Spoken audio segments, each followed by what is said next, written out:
Olá para você que está nos acompanhando, começa agora mais uma edição do Entrevistas DPE. Hoje, eu, Felipe Medeiros, vou conversar com a Esther Lima, fonoaudióloga infantil, e nós vamos falar sobre os atrasos de fala e linguagem em crianças. Seja muito bem-vinda, Esther. Oi, boa tarde. Obrigada, Felipe. Muito feliz de estar aqui com vocês compartilhando um pouquinho da minha experiência. Espero que agregue, para muitas pessoas que estarão ouvindo. Olha, quando eu soube que eu ia lhe entrevistar e sobre esse assunto, de cara eu já gostei muito, porque eu gosto muito de coisas que envolvam a fala, envolvam a comunicação, obviamente, porque eu sou comunicólogo, jornalista, claro. Mas também porque eu tenho uma filha de 1 ano e 8 meses, Maria Luísa, o amor da minha vida. E agora ela tá na fase, a gente achou que ia ser mais rápido, Mas agora ela tá na fase já de soltar 2 palavrinhas, papai, colo. Ainda não forma colo, água, ainda não forma a frase, quero água, beber água. E aí eu quero que você comece já explicando pra gente quais são as fases, para tranquilizar também quem está nos ouvindo. Sim, hoje a gente tem os marcos do desenvolvimento, não sei se você já ouviu falar, hoje nós temos isso, que é uma média, de desenvolvimento da aquisição da fala, da linguagem. Então a gente tem esses marcos para a gente entender onde nós podemos nos basear. Os marcos são estudos, com crianças, com várias crianças, e a partir daí eles tiraram essa média.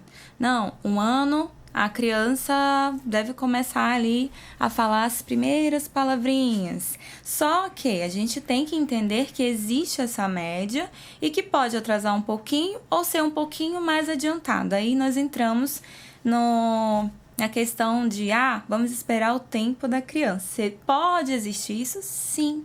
Mas a gente precisa entender qual é a média, para que não seja tão atrasado. Imagina só, uma criança com 1 ano e ela não iniciou a fala, tudo bem, aí a gente vai começar a acompanhar. Vai chegar a 1 ano e meio, ela chegou a 1 ano e meio e começou a falar essas palavrinhas, palavras isoladas, mais ou menos, umas 10 palavrinhas. Perfeito, Até acho que 6 meses abaixo, 6 meses acima, a gente ainda consegue ter uma base do que nós podemos esperar. Por exemplo, com 2 anos, você falou que ela tá com 1 ano e 8 meses, 1 ano e 8 meses. E já tá começando a soltar as palavras. Sim, e foi repentinamente. Isso. A gente estava assim, preocupado, Estávamos até pensando em levar ela com uma profissional. Ainda não te conhecia, mas... Mas esse processo é assim mesmo, ela tá dentro do tempo, então. Tá começando a soltar aí as primeiras palavrinhas. Com 2 anos, a gente espera que inicie a formação de frases. Pode começar antes? Pode. Pode começar um pouquinho depois? Também pode. A base, a média é 2 anos, E aí a gente precisa se atentar a isso. 2 anos e meio e fala 10 palavras só. 2 anos e só fala 10 palavras. A gente precisa ter mais palavras. Tem que ser mais, então. Isso, com 2 anos, 10 palavras, a gente já pensa em um atraso de fala, assim. 1 ano e 8 meses geralmente é o boom, Ali de 1 ano e meio para 2 anos é o boom, onde a criança começa a pegar várias palavrinhas isoladas. Quando chega a 2 anos, aí a gente já tem o quê? As frases, começando a formação das frases, de 2 palavras mais ou menos. Quer água, quer memê, para comer, porque com 2 anos a criança também não vai falar tão corretamente, bem a palavra, porque as letrinhas também estão aparecendo aos poucos. Tem também os marcos do desenvolvimento para as letras, os fonemas que a gente fala. Então, a gente também precisa entender isso, Às vezes, com 3 anos, a criança já precisa estar conversando mais, formando mais frases, com mais palavras. 4 anos já é relatando fatos, contando coisas que aconteceram na escola. Sendo a fofoqueira da família. A fofoqueira da família. Com 3 anos a gente já espera, com 2 anos também já tem isso, né? Mesmo Contar que o seja, que o pai fez, o que a mãe fez, isso, né? Então é um processo que a gente precisa acompanhar, mas geralmente a gente tem, né? Os marcos do desenvolvimento e precisa estar atento aos marcos. Se existir um atraso muito grande, mais de 3 ou 6 meses do que é o esperado, a gente pode sim ter um atraso e é interessante procurar uma avaliação. Você falou alguns pontos, mas eu queria que você, se a gente pudesse elencar o que caracteriza um atraso na fala e na linguagem em crianças. Você teria como esclarecer pra gente? Sim, claro. Hoje a gente tem diferença entre fala e linguagem. É importante entender isso.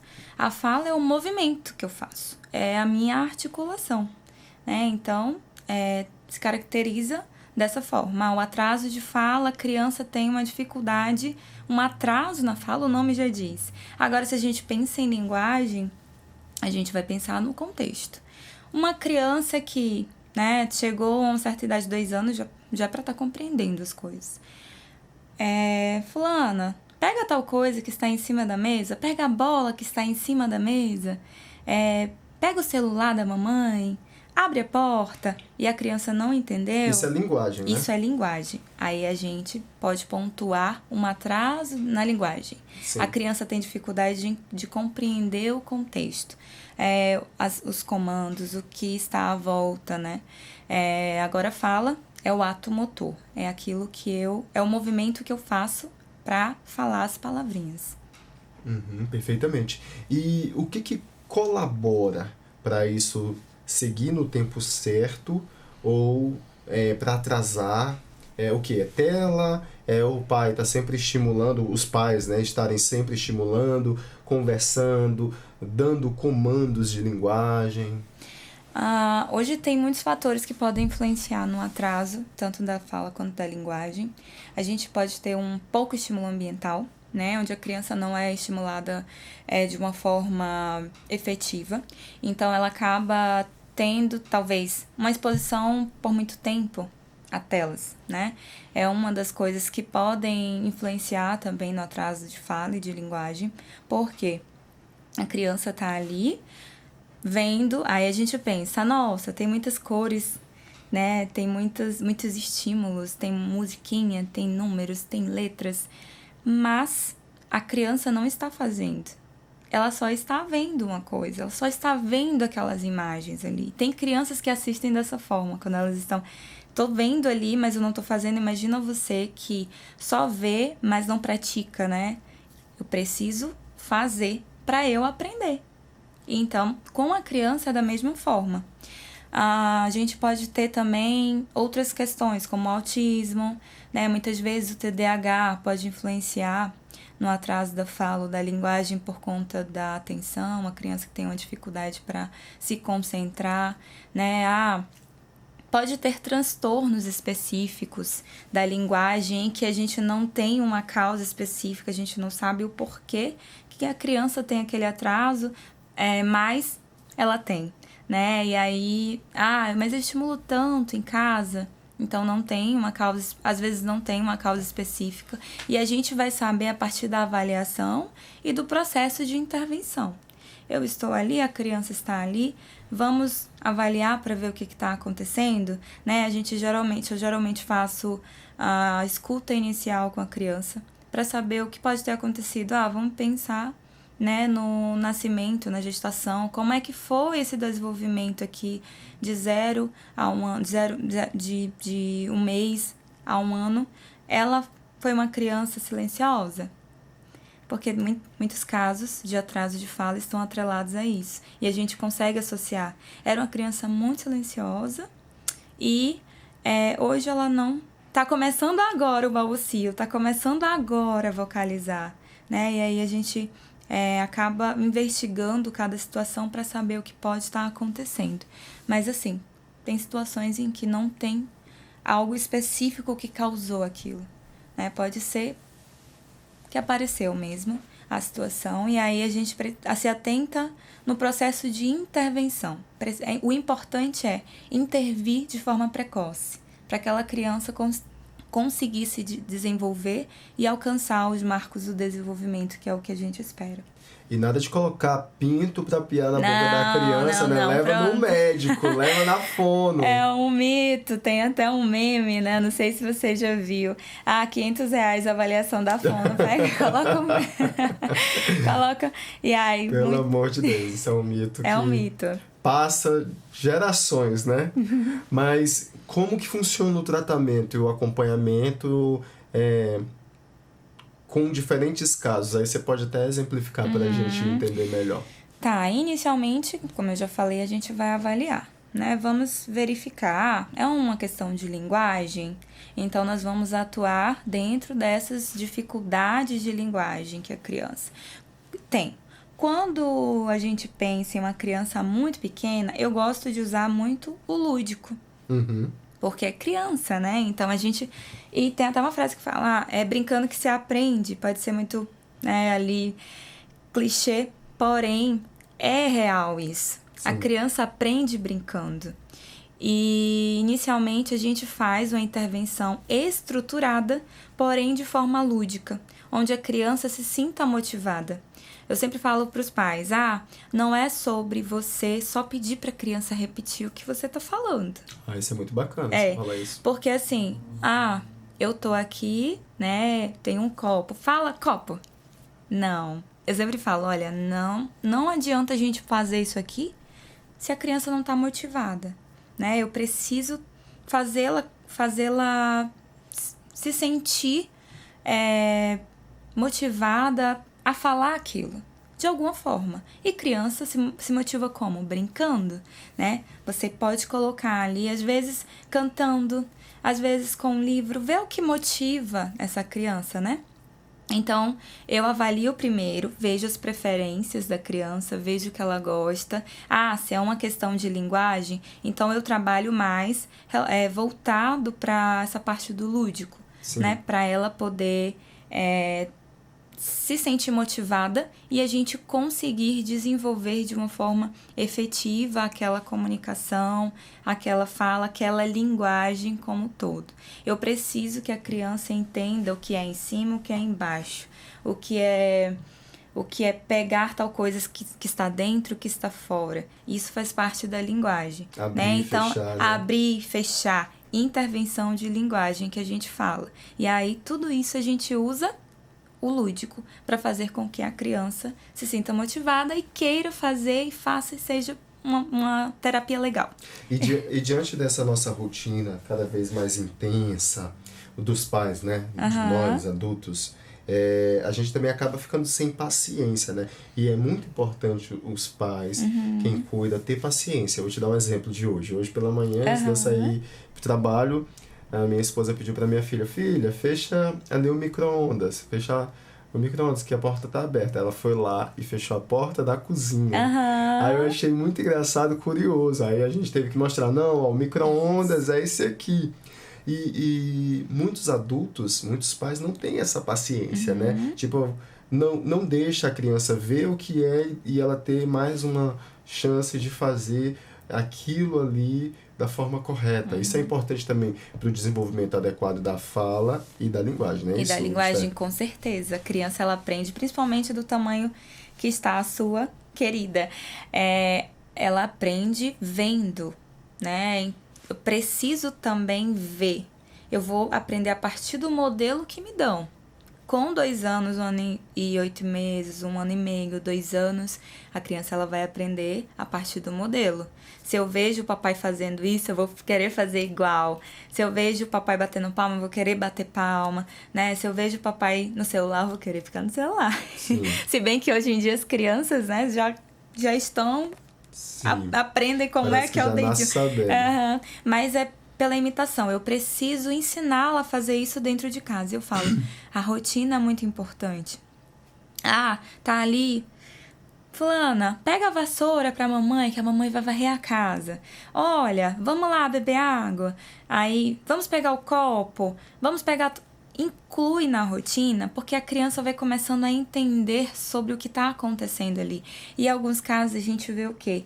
Muitos pais fazendo pelas crianças. E as crianças, elas não desenvolvem autonomia, né? E às vezes tem um atraso ambiental, que é porque ela não é estimulada dentro de casa dessa forma, é tudo feito para ela, e ela não consegue aprender e desenvolver a linguagem de uma forma efetiva porque ela não está fazendo. E às vezes, mesmo que ela veja, mas é importante que a criança também vá lá e faça junto. Leva a criança, faz junto com ela. Olha, esse aqui é a porta do micro-ondas, vamos fechar? Pum, fechou. E aí eu gosto sempre de atrelar algum som àquilo que eu tô ensinando pra criança, né? Pum, fechou! E aí eu falei, fechou, né? Então é interessante trazer a rotina, trazer esse ensinamento para as crianças dentro da rotina, porque é aí que elas vão aprender. Hoje, Thaís, é legal que você falou do ambiente. E aí eu queria saber se o ambiente, quando ele também não tem um certo equilíbrio, é brincadeira demais, e algumas brincadeiras geram um susto na criança, Sim. isso também impacta? Tem crianças e crianças, né? Tem crianças que são mais retraídas, digamos assim, e têm uma dificuldade para atividades que sejam mais, não vou dizer escandalosas, mas, né, no sentido de você tá fazendo mais barulhos. Tem crianças que são mais retraídas e têm uma maior dificuldade para isso. Tem outras não, que aceita, que faz, que brinca, que pula, que dança, que grita. Então, a gente precisa entender a própria criança com relação aos estímulos, né? Muitas brincadeiras. Criança nunca se cansa de brincar. Ela cansa daquele brinquedo. Mas se eu tô aqui, brinquei, dependendo da idade também, a gente tem que pensar na idade. Mas se eu tô aqui, tô brincando com a bolinha de sabão, por exemplo, vai chegar um momento em que eu vou enjoar da bolinha de sabão e vou querer outra coisa, né? Então ela vai sempre querer mudar ali o brincar. Ela se cansa do brinquedo. E a convivência com outras crianças em berçário também é recomendado? Auxilia para o desenvolvimento da fala, da linguagem? A convivência seria... Em berçário, com parentes, é sempre bom? Interação, né? Se tiver ali outra pessoa junto com essa criança, brincando, ajudando, olhando no olho, trazendo esse contato visual, essa interação já de bebê, perfeito. A gente diz que a estimulação precoce começa desde bebê.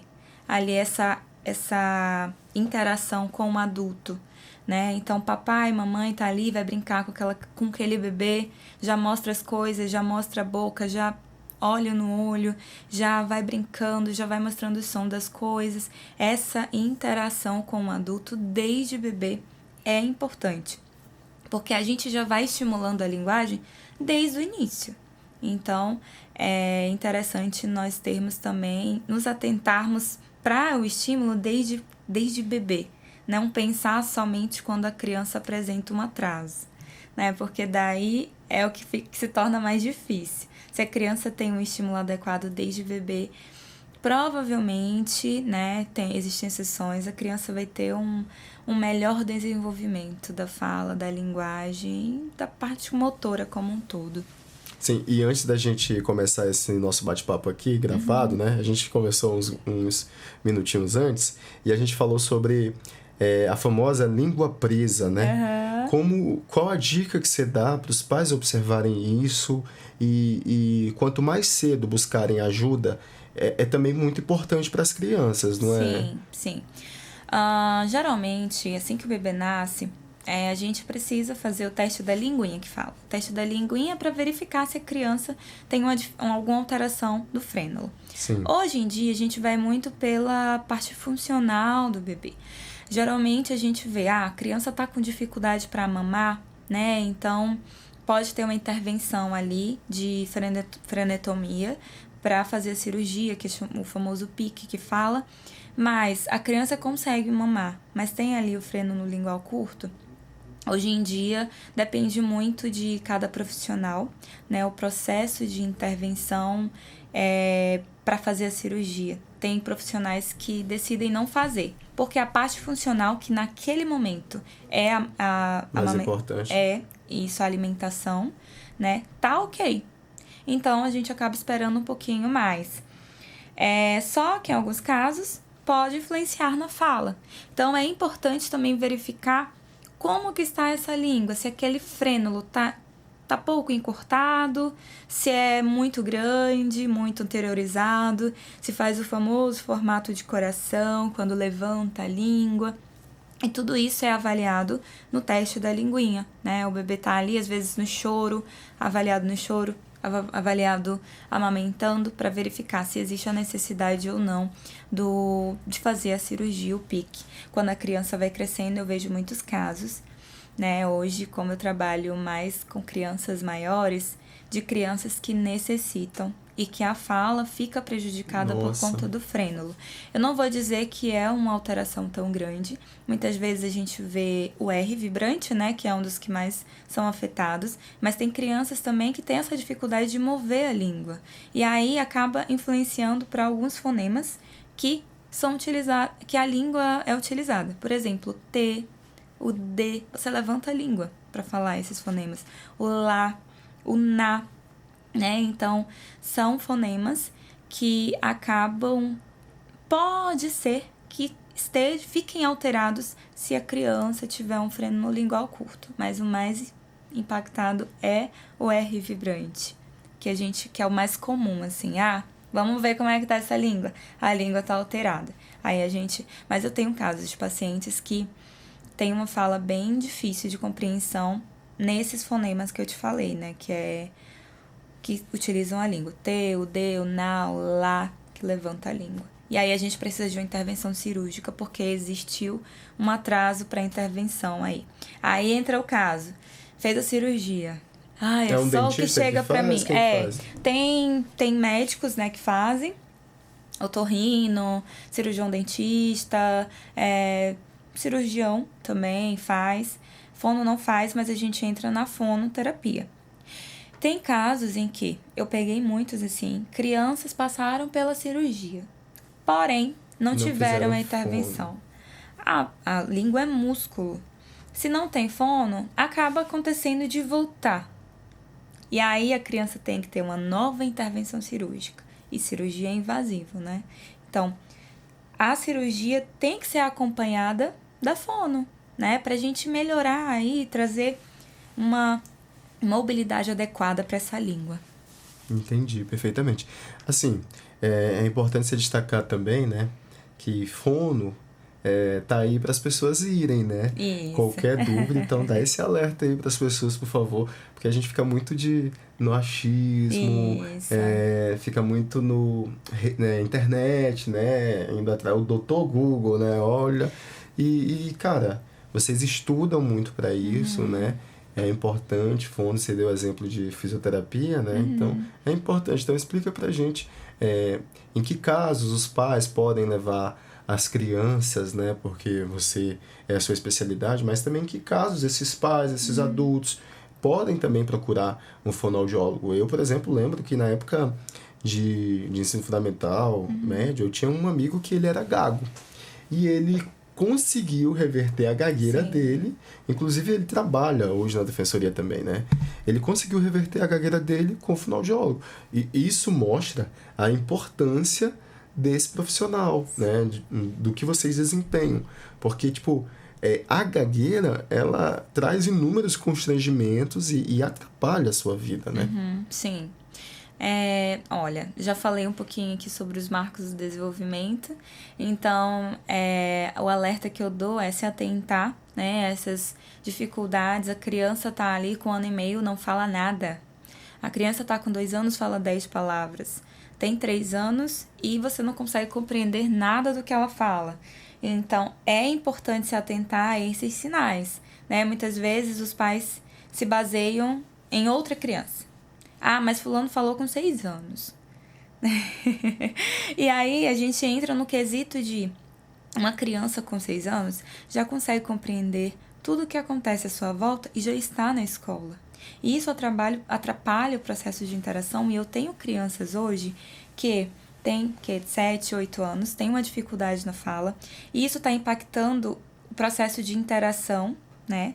Psicologicamente, a criança está se retraindo mais, porque ela se sente envergonhada da fala. Então, espera mais um pouco porque vai falar. Espera mais um pouco porque vai melhorar, porque fulano de tal melhorou. Então, vamos esperar um pouquinho? Na verdade, não. O mais precoce é o melhor, né? Para a gente conseguir fazer, inclusive, uma intervenção de forma efetiva e essa criança ter uma qualidade de vida melhor, porque a gente pensa quando é pequenininho que isso não vai impactar tanto, mas quando entra na escola, que chega no processo de alfabetização também, a criança vai sentir isso, né? Às vezes, o que troca na fala, coloca na escrita, né? Então, isso pode também influenciar na alfabetização, pode influenciar em vários fatores, principalmente na socialização. Comunicação, eu digo que é algo muito importante. Se a gente perde a voz, por exemplo, eu sou rouco, eu não consigo, você se sente mal porque é uma forma de tu se comunicar com outra pessoa, né? E criança, quanto pequenininho, você não sente tanto impacto. A criança não entende muita coisa ali do que está acontecendo, mas vai crescendo, começa a compreender. E aí é quando vem os problemas psicológicos também que podem afetar essa criança. Então, quanto antes, procura fono, né? Pra gente fazer uma intervenção precoce e a criança conseguir desenvolver dentro dos marcos do desenvolvimento. E quem tiver qualquer dúvida, pode te procurar também nas redes sociais. Aproveita também para deixar os contatos. Eu queria também falar um pouquinho sobre, bem rapidinho, uma situação que a gente não falou, mas eu acho que é interessante trazer isso, sobre a audição da criança, né? Muitas vezes a gente percebe que a criança não compreende algumas coisas, não está atendendo a comandos, às vezes falava e parou de falar, né? Geralmente, quando a criança nasce, é algo que existe o teste da orelhinha também, que é obrigatório, precisa ser feito. E eu tenho casos de pacientes que foram diagnosticados com outras coisas, com outras situações, patologias, por exemplo, um autismo. Mas, na verdade, era uma perda auditiva. A criança não escutava. Nossa. E aí, ela perdeu tempo no processo de intervenção, porque estava intervindo de uma forma totalmente diferente, né? E a criança, na verdade, não ouvia. Então, ela não desenvolveu essa fala e essa comunicação de forma efetiva. Isso vai impactar mais pra frente, né? Então, depois de um tempo, a criança passou por uma avaliação audiológica e aí foi diagnosticado com perda auditiva. Teve que usar implante coclear. E aí hoje a criança ouve. Se eu não ouço, eu não vou falar. Verdade. Né? Então eu preciso ter a audição, né? O mundo sonoro, para eu conseguir desenvolver essa fala e conseguir, né, me comunicar de forma efetiva também. Então, assim... Que história. E essa criança, como ela tá hoje? Hoje ela começou a falar, né? Ela tá falante, é claro que com suas dificuldades, porque a intervenção começou tarde pelo fato de ter uma avaliação audiológica demorada. Então, todo o processo de intervenção, que é passar por cirurgia, e eu digo que é uma cirurgia invasiva, né? Você coloca ali na criança para ela se adaptar, porque ela passou um tempo sem ter aquela audição. Depois de um tempo ela começou a ouvir. Imagina como foi para essa criança sentir o som dos ambientes, descobrindo a parte sonora, o carro passando, a palma, o cachorro latindo, palmas. Para ela é difícil. Hoje ela está adaptada, mas foi difícil o processo de adaptação dessa criança. E aí eu olho hoje e vejo, né, como a intervenção, a avaliação correta e intervenção correta faz a diferença na vida da criança. Inclusive, o pai estava conversando um dia comigo, ele falou, como que a comunicação melhora até a parte de birras, né, porque isso pode influenciar.